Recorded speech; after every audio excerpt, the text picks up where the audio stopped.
नमस्कार, मैं हूं आपके साथ अंकिता पाल और आप सभी का हमर छत्तीसगढ़ में स्वागत है। रुक करते हैं खबरों की तरफ।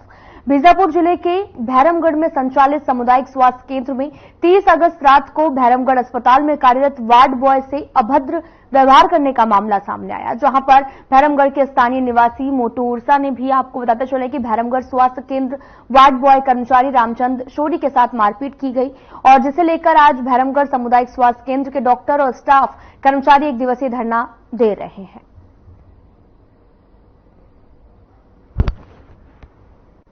नमस्कार, मैं मौजूद हूं भैरमगढ़ ब्लॉक में सामुदायिक स्वास्थ्य केंद्र में।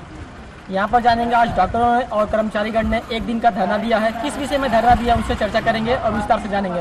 ये काफी दिनों से यहाँ पे कुछ दारू पी के कुछ नशे में आके हमारे स्टाफ के साथ में अभद्र व्यवहार किया जा रहा था। इसी क्रम में कल भी एक ऐसी घटना हुई जो थोड़ा काफी ज्यादा ही है, जो अशोभनीय है। उसमें क्या हुआ, एक क्या नाम था, मुंडा मोटू उर्सा करके कोई था जो काफी दारू के नशे, केसा मुंडा जो दारू के नशे में आके पहले तो हमारे जो मरीज हैं उनके साथ में अभद्र व्यवहार किया, कुछ ऐसे भी व्हील चेयर के साथ में तमाशा किया। उसके बाद में मना करने के बाद हमारे स्टाफ जो वार्ड बॉय के उसमें है, पोस्ट में है, उनके साथ भी मारपीट किया है, जिसका देख सकते हैं उनका चेहरे में भी चोट आई है। कहाँ पे किए सर अभद्र व्यवहार? आईपीडी में, जहाँ पे पेशेंट रहते हैं उनके सामने अभद्र व्यवहार किया गया है। मतलब कहाँ? वार्ड में किया गया है, वार्ड के बाहर में। सर पूरा डिटेल बता देंगे कि भैरमगढ़ हॉस्पिटल जिस पर भैरमगढ़ हॉस्पिटल सामुदायिक स्वास्थ्य केंद्र। वो बताएंगे कि अगर ऐसी घटनाएं होती हैं उनका कैसा रिएक्शन होता है और उनकी क्या राय है इसका। देखिए, यहाँ पे क्या ये बहुत डिफिकल्ट एरिया है यहाँ पे। तो यहाँ पे क्या फीमेल गार्ड नहीं है हमारे पास। 70-80 इवन कभी कभी 100 पेशेंट भी एडमिट रहते हैं आईपीडी में। हमारे पास 2 सिस्टर रहती हैं। आप एक रेशियो को देख सकते हैं 2 वर्सेस 100 कितना ज्यादा है। फिर भी 100% देने का कोशिश करते हैं सिस्टर, लेकिन उनकी सुरक्षा के लिए कुछ नहीं है। आप अभी हाल ही में देखे हैं आरजीकर मेडिकल कॉलेज का। और आज के दिन हमारे स्टाफ नर्स के साथ या हमारे साथ अगर कुछ हो जाता है तो उसका जवाबदेही कौन देगा उसका जवाबदेही? हम बस इतना चाहते हैं कि हमारे लिए एक सिक्योरिटी गार्ड प्रोवाइड करे प्रशासन, तो हम अपना 100% सेवाएं दे पाएंगे। ठीक है, अगर ये हमारा एक छोटा सा मांग है कि गार्ड मिले हम लोगों को, सिस्टर्स को सुविधा मिले, मतलब सुरक्षा मिले हम लोगों को। अगर वो नहीं होता है तो इमरजेंसी सर्विसेज तो हम प्रोवाइड करेंगे, लेकिन हो सकता है कि ओपीडी सर्विसेज के लिए थोड़ा सा कुछ दिन के लिए हम स्थगित कर सकते हैं या फिर हम हड़ताल करेंगे। जैसे आपको इंसाफ नहीं मिलता है तो आप लोग क्या करेंगे इसको बताएंगे। ओपीडी सर्विसेज को हम लोग ओपीडी पेशेंट को नहीं देखेंगे। इमरजेंसी में भी जो एकदम क्रिटिकल है पेशेंट, जो इवन रिफर होगा या जिसको एकदम मतलब नीड है, जरूरत है, उसी को ही देखेंगे। फिर बाकी अगर आम पब्लिक अगर परेशान होता है तो उसके लिए हम जिम्मेदार नहीं होंगे। मैं पूछूंगा, और भी डॉक्टर हैं सर, बताएंगे। हमारे यहाँ की स्टाफ जैसे यहाँ 24 घंटा सेवा दे रहे हैं, इतना मतलब पेशेंट लोड भी 30-50 बेड के अस्पताल है हमारा। लगभग यहाँ 60-70 से ऊपर पेशेंट रहते हैं हमेशा। यहाँ काम करना इतना टिपिकल सिचुएशन में काफी मुश्किल भी है, लेकिन फिर भी पूरी मेहनत से अपना काम कर रहे हैं। ये ठीक नहीं है कि कोई भी आके यहाँ पर गाली गलौज करना, बदतमीजी करना, ये सही चीज नहीं है। इस चीज पे कार्रवाई पूरी प्रोटेक्शन है, साफ सुथरा मिलना चाहिए। अगर कार्रवाई नहीं होती है इसके बाद आप नहीं, हम लोग कंटिन्यू रहेंगे इस चीज पे करना, जो भी चलते रहेगा। इमरजेंसी सेवाएं चालू रहेंगी, बाकी ओपीडी सेवाएं हो सकता है कुछ टाइम पे बंद। रामचंद्र शोरी वार्ड बॉय, अंदर घुसा था और हमारे व्हील चेयर था, पेशेंट आते थे ले जाते थे, उसमें अकेला घूम रहा था, इसी अनाथ गाली गलौज दे रहा था। बहुत पेशेंट है यहाँ पे, आप बदल लो, उसको निकाल रहा था बाहर और मेरे पास हाथ मार। तो फिर क्या हुआ?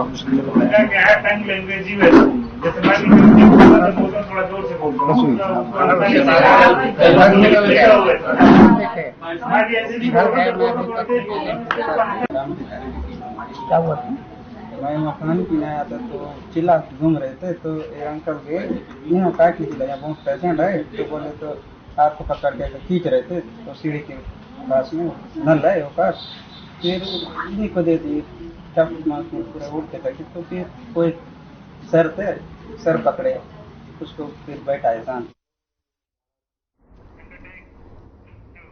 छत्तीसगढ़ में विष्णुदेव साय की सरकार बनने के बाद से ही प्रदेश में अब बड़े बदलाव देखने को मिल रहे हैं। प्रदेश में विकास और लोकहित के लिए विष्णुदेव सरकार ने कई बड़े फैसले लिए हैं, चाहे वो डिजिटल सिस्टम को बढ़ावा देने की बात हो या फिर सरकार के कामकाज में पारदर्शिता की बात हो। सरकार हर क्षेत्र में बड़े और बेहतर फैसले लेकर छत्तीसगढ़ की जनता की उम्मीदों पर खरा उतरती दिख रही है। देखिए इस खास रिपोर्ट में।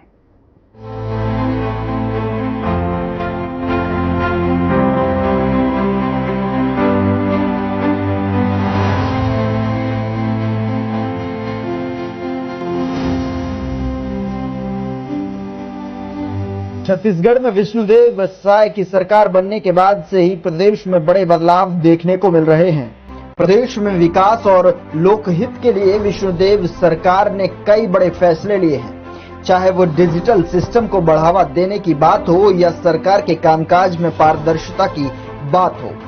सरकार हर क्षेत्र में बड़े और बेहतर फैसले लेकर छत्तीसगढ़ की जनता की उम्मीदों पर खरी उतरती दिख रही है। इसी कड़ी में मुख्यमंत्री विष्णुदेव साय की सुशासन वाली सरकार के भ्रष्टाचार के खिलाफ जीरो टॉलरेंस की नीति है। हाईकोर्ट के फैसले ने भी छत्तीसगढ़ सरकार की नीति पर मुहर लगा दी है। पूर्ववर्ती कांग्रेस सरकार के दरमियान 2000 करोड़ से अधिक के शराब घोटाले के मुलजिमों के द्वारा ईओडब्ल्यू और ईडी के द्वारा की जा रही जांच कार्रवाई के खिलाफ माननीय उच्च न्यायालय में याचिका लगाई गई थी और सभी 12 याचिकाएं खारिज कर दी गई हैं। इससे यह भारतीय जनता पार्टी की वर्तमान सरकार के नीति और नियत के प्रति लोगों का विश्वास बढ़ा है। कांग्रेसियों ने जिस प्रकार से दुष्प्रचार किया था कि ईओडब्ल्यू और ईडी का गलत इस्तेमाल किया जा रहा है, जबकि न्यायालय ने इनकी याचिकाओं को खारिज कर सरकार के निर्णय और उसकी नीति और नियत पर मुहर लगा दी है। जब से छत्तीसगढ़ में माननीय श्री विष्णुदेव साय जी की सरकार आई है, तब से जनता का उनके प्रति, उनके सरकार के प्रति आत्मविश्वास बढ़ा हुआ है। उसी कड़ी में विष्णुदेव सरकार ने एक नई विभाग का गठन किया है, सुशासन एवं अभिसरण विभाग। इनका उद्देश्य है नवाचार को बढ़ावा देना। इस विभाग में नए नए ऐप को शामिल करके उसमें जितने भी सरकारी कामकाज हैं उसमें पारदर्शिता लाना, यह उनका मुख्य उद्देश्य है, जिससे उनका जुड़ाव जनता के प्रति और बढ़े और जनता के सारी कामों को पारदर्शिता से किया जा सके। विष्णुदेव साय सरकार की नीति पर हाईकोर्ट की मुहर। छत्तीसगढ़ हाईकोर्ट में दाखिल 13 याचिकाएं। हाईकोर्ट ने माना सबूतों के आधार पर जांच एजेंसियों ने की एफआईआर। सरकारी विभागों में जीईएम पोर्टल से खरीदारी। बिचौलियों की भूमिका पूरी तरह से खत्म। 900 करोड़ रुपए की पोर्टल से खरीदारी। प्रदेश में भ्रष्टाचार को खत्म करने और सरकारी कार्यों में पारदर्शिता लाने के लिए साय सरकार ने एक और फैसला लिया है। सरकार अब जेम पोर्टल से खरीदारी को बढ़ावा देगी, जिससे अब सरकारी विभागों में सामान सप्लाई में भ्रष्टाचार पर लगाम लग पाएगा। साथ ही सरकारी खरीद पर पारदर्शिता बने रहेगी। इसके साथ ही 18 लाख परिवारों को प्रधानमंत्री आवास योजना के अंतर्गत पक्के आवास दिए जाने का निर्णय लिया गया।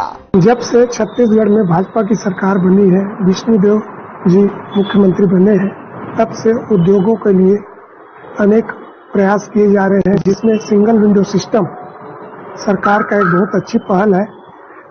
अनेक उद्यमियों को अनेक विभागों के चक्कर लगाने नहीं पड़ेंगे। सिंगल विंडो सिस्टम के माध्यम से वे सभी विभागों की एनओसी एक ही ऐप के माध्यम से प्राप्त कर सकेंगे और उद्यमियों को व्यवसाय करने में आसानी होगी। छत्तीसगढ़ की जनता को इससे लाभ मिले से रोजगार के अवसर प्राप्त होंगे लोगों को। सरकार की ये बहुत अच्छी पहल है। छत्तीसगढ़ में जैसे ही विष्णुदेव साय जी मुख्यमंत्री पद ग्रहण किया, उसके बाद शपथ ग्रहण करने के पश्चात तत्काल प्रधानमंत्री आवास जो 18 लाख परिवारों परिवार जो कि वंचित थे प्रधानमंत्री आवास से, त्वरित निर्णय लेते हुए उन्होंने उस पर पहले प्रधानमंत्री आवास पर हस्ताक्षर किया और 50 लाख परिवारों को शुद्ध पेयजल के लिए नल जल योजना के तहत ग्रामीण क्षेत्रों में हर घर में नल जल योजना के तहत पेयजल पहुंचाया। और जैसे ही मुख्यमंत्री पद का उन्होंने शपथ ग्रहण किया, त्वरित निर्णय लेते हुए हर बहनों के खाते में 1,000 रुपया आना चालू हो गया। ई गवर्नेंस को विष्णुदेव साय सरकार ने दिया बढ़ावा। कामकाज में पारदर्शिता के लिए 3 पोर्टल लॉन्च। ई ऑफिस प्रणाली, मुख्यमंत्री कार्यालय ऑनलाइन पोर्टल, स्वागतम पोर्टल का शुभारंभ। प्रदेश में मुख्यमंत्री विष्णुदेव साय की सरकार अब उद्योग नीति पर भी तेजी से काम कर रही है। छत्तीसगढ़ में साय सरकार ने सिंगल विंडो सिस्टम और बेहतर बनाया है, जिससे अब छत्तीसगढ़ में नए उद्योगों के लिए कागजी कार्रवाई आसान हो गई है। छत्तीसगढ़ में नए नए उद्योगों की स्थापना से युवाओं के लिए रोजगार के अवसर भी बढ़ेंगे।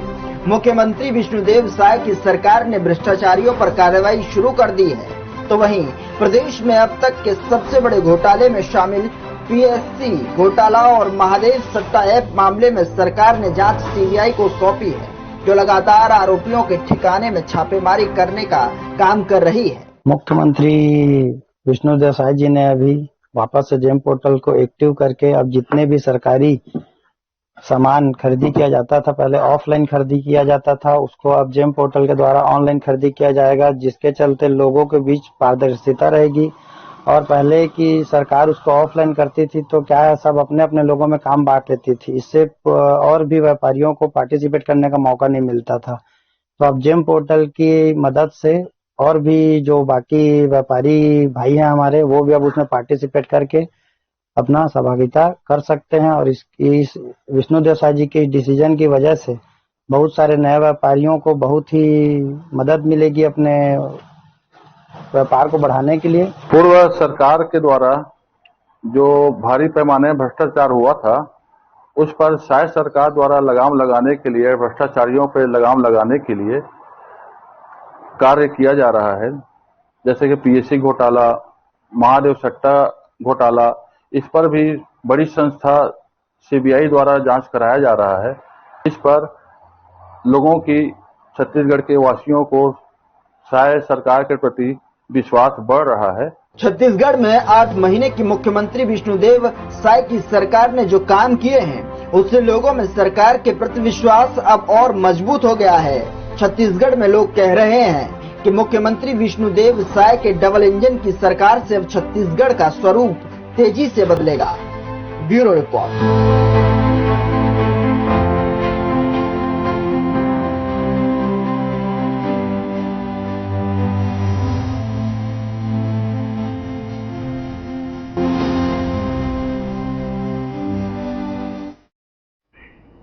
फिलहाल यहाँ रुकते हैं एक छोटे से ब्रेक के लिए।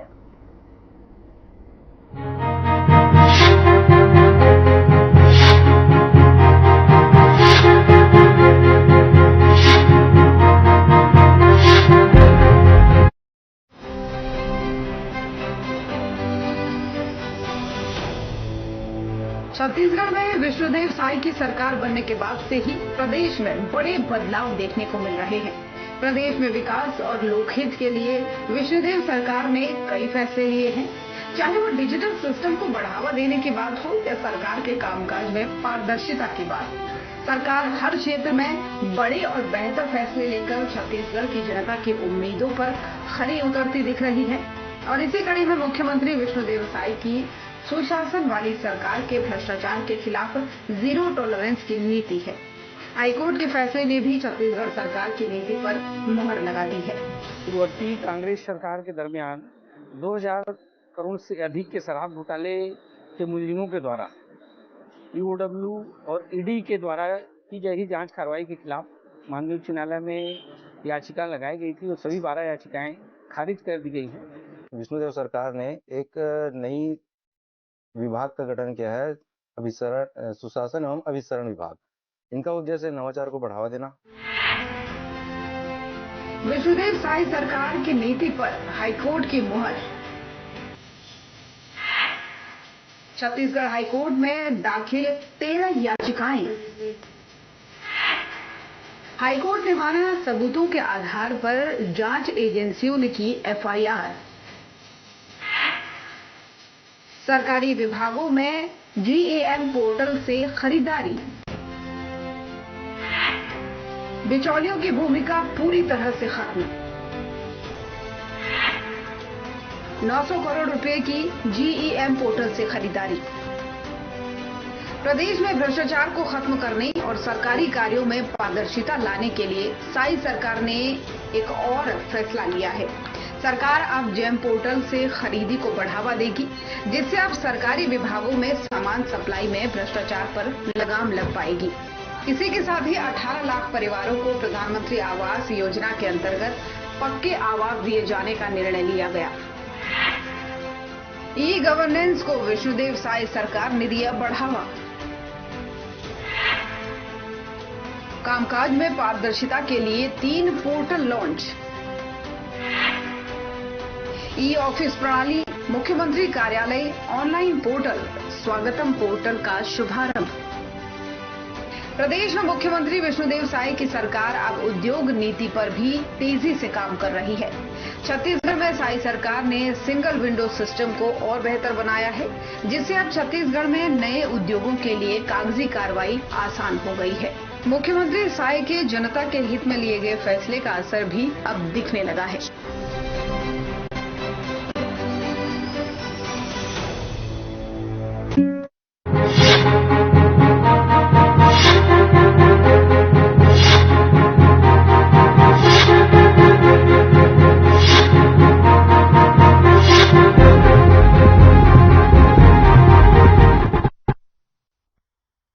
ब्रेक के बाद स्वागत है आप सभी का। रुख करते हैं खबरों की तरफ। बिलासपुर के अटल बिहारी वाजपेयी विश्वविद्यालय परिषद में 5वें दीक्षांत समारोह का आयोजन किया गया, जिसमें मुख्य अतिथि के रूप में भारत के सुप्रीम कोर्ट के जज प्रशांत कुमार मिश्रा ने शिरकत की है। दीक्षांत समारोह में शामिल होकर रायपुर पहुंचे सीएम ने पत्रकारों से चर्चा की। सीएम साय ने क्या कुछ कहा, आपको सुनाते हैं। अटल बिहारी वाजपेयी यूनिवर्सिटी में 5वां दीक्षांत समारोह था, जिसमें हमारे छत्तीसगढ़ के माननीय राज्यपाल जो यूनिवर्सिटी के कुलाधिपति होते हैं वो भी शामिल हुए और उच्चतम न्यायालय के न्यायमूर्ति श्री प्रशांत मिश्रा जी वो भी मुख्य अतिथि के रूप में शामिल हुए। हमारे प्रदेश के डिप्टी सीएम श्री अरुण साहू जी और हमारे केंद्रीय राज्य मंत्री प्रफुल्ल साहू और हमारे विधायकगण भी शामिल हुए और आज वहां पर हमारे जो उत्कृष्ट जिनको मतलब पीएचडी और अन्य उपाधि दी गई सबको मतलब वहां पर आशीर्वचन उनसे मुलाकात हुई। 2 सितंबर को तीजा पूरा त्योहार मनाएंगे मुख्यमंत्री निवास में और उसी दिन महतारी बंधन योजना का किस्त भी जारी। हाँ जी बिल्कुल, 6 तारीख को तीजा है, लेकिन 2 तारीख को ही सीएम हाउस में तीजा पोरा का त्योहार मनाएंगे और उसी दिन सितंबर महीने का महतारी बंधन योजना की राशि भी जारी करेंगे। सर, के तंगों को लेकर दिल्ली हाईकोर्ट का एक ऑर्डर आया है जिसमें वो कह रहे हैं कि जगदीश टाइटलर के ऊपर आरोप तय करें। अब इस सब न्यायालयीन प्रक्रिया है, न्यायालय अपनी तरह से काम। एकलव्य आदर्श आवासीय विद्यालय में बीती रात हड़कंप मच गया था। विद्यालय के 40 बच्चों को अचानक से उल्टी होने और तबियत बिगड़ने पर महारानी अस्पताल में भर्ती कराया गया था। साथ ही फूड पॉइजनिंग के कारण बच्चे बीमार हो गए थे। फिलहाल उनकी हालत में सुधार है। आपको बताते चले कि जब बच्चों को उल्टियां होने लगी तो उनके साथी छात्रों ने तत्काल इसकी सूचना विद्यालय के अधीक्षक को दी। स्थिति की गंभीरता को देखते हुए अस्पताल से 4 एम्बुलेंस बुलाई गई। बच्चों को अस्पताल ले जाया गया। डॉक्टरों ने बताया कि बच्चों की हालत में सुधार हो रहा, लेकिन पूरी तरह से स्वस्थ होने तक अस्पताल में ही रहना होगा। इसी संबंध में विद्यालय के प्रभारी आचार्य शालिंग राम पचौरी ने मीडिया से बात करते हुए बताया कि अभी 2 बच्चे महारानी अस्पताल में भर्ती हैं और जो 2 बच्चे हैं वो रिमरापाल में भर्ती हैं, जहां उनकी स्थिति पहले से बहुत ज्यादा बेहतर है। मैं शालिंग राम पचौरी, प्राचार्य एकलव्य आदर्श आवासीय विद्यालय छिंदावाड़ा दरभा जो वर्तमान में 250 सीटर कन्या पोस्ट मैट्रिक छात्रावास धर्मपुरा में संचालित है। जो घटना आज इसको लेकर के बच्चे अभी कितने हॉस्पिटल में और यहाँ पर कितने बच्चे? वर्तमान में जिला अस्पताल है, वहां पर 2 बच्चे हैं जिनकी स्थिति बहुत अच्छी है और संभवतः वो शाम तक वहां से रिलीव हो जाएंगे, डिस्चार्ज कर दिए जाएंगे। और 2 बच्चे मेडिकल कॉलेज में है, वो भी उनकी स्थिति भी अच्छी है और संभवतः वो शाम तक जो है डिस्चार्ज हो जाएंगे। और कितने बच्चे रिटर्न आ गए? रिटर्न 30 तारीख की जो घटना थी उसमें लगभग हम लोग 30 बच्चों को लेकर के जिला अस्पताल गए थे, इस लिए कि जो भी बच्चे समस्या बता रहे हैं उनका समाधान चिकित्सा के स्तर पर जिला अस्पताल में हो सके। प्रारंभिक जांच के पश्चात 23 बच्चों को जो है ठीक पाए जाने पर वापस छात्रावास भेज दिया गया था। 7 बच्चे थे। नारदी और सलेपुर के ग्रामीण नवीन ग्राम पंचायत की मांग को लेकर कलेक्टर को ज्ञापन सौंपा गया है। चोखी खपरी और जगनिया से अलग ग्राम पंचायत बनाने की मांग उठने लगी है। ग्रामीणों का भी कहना है कि ग्राम पंचायत आश्रित ग्राम से 9 किलोमीटर की दूरी पर है। उचित मूल्य, दुकान से मिलने वाली राशन में होने वाली काफी समस्याएं होती हैं। शासकीय कामों के लिए ग्राम पंचायत आना पड़ता है। जिनके पास आने जाने के लिए कोई भी व्हीकल या फिर साधन नहीं है तो उन्हें बहुत ज्यादा परेशानियों का सामना भी करना पड़ता है। हम लोग अपने ग्राम पंचायत चुंगी खपरी का आश्रित ग्राम नारदी है जो 12 किलोमीटर दूर पड़ता है। आज 78 साल हो गया, हमारे गांव का विकास कार्य पूरी तरह से ठप है और हमारे गांव से 12 किलोमीटर किसी भी काम के लिए जाने आने में बहुत तकलीफ होता है। प्लस पॉइंट बच्चे और महिलाएं वहां राशन उठाने के लिए जाते हैं तो उनके पास में कईयों के घर में साइकिल भी चलाने वाले नहीं है। तो ऐसी स्थिति में आज तक हम 78 साल। फिलहाल में इतना ही। नमस्कार।